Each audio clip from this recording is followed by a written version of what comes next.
வணக்கம் ரசிக பெருமக்களே. நம்ம இப்போ பார்க்க போகிற நிகழ்ச்சி காதலை தேடி. அந்த காதலை தேடி நிகழ்ச்சி என்னுடைய கைத்திரை சேனலில் ஒரு தொடராக ஒளிபரப்பி வந்துக்கிட்டு இருக்கேன். அப்போ குன்றத்தூர் பக்கத்தில் ஒரு ஏரி குளம் இதெல்லாம் இருக்குது. அந்த பகுதிக்கு வரும்போது ஒரு தடயத்தை நான் பார்த்தேன். அதை உங்கள்கிட்ட விரிவாக சொல்கிறேன். ஏன்னா பக்கத்தில் ரோட்டுக்கு அந்த சைடு, இந்த ஆறுக்கு அந்த சைடு ஸ்கூல் இருக்குது.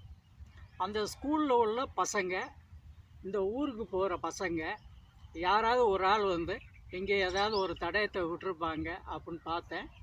அதே மாதிரி இந்த ஆற்றுக்கு ஒரு லவ்வர்ஸ் பேசிட்டு போயிட்டு இருந்திருக்காங்க.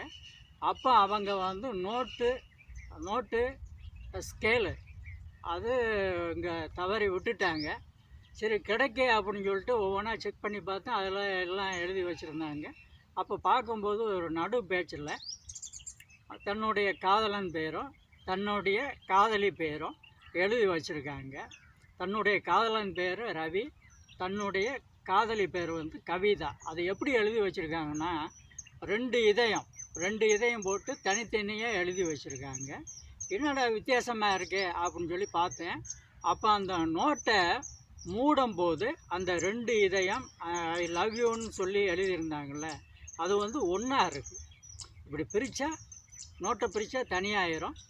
இப்படி ஒன்று சேர்த்தோம்னா ரெண்டு இதயங்களும் அந்த பேர் கவிதாவும் ரவியும் ஒன்று சேர்ந்துடும். அந்த மாதிரி இருக்குது. அதை நான் உங்கள்கிட்ட காட்டுறேன் பாருங்கள்.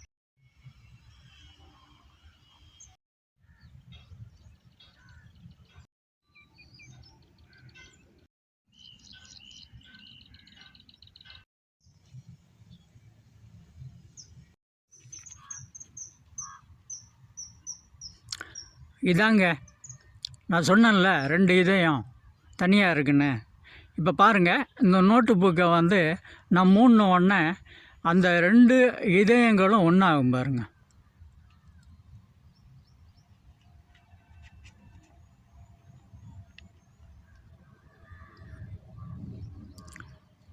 அவங்க காதல் வெற்றி பெற எனது வாழ்த்துக்கள்.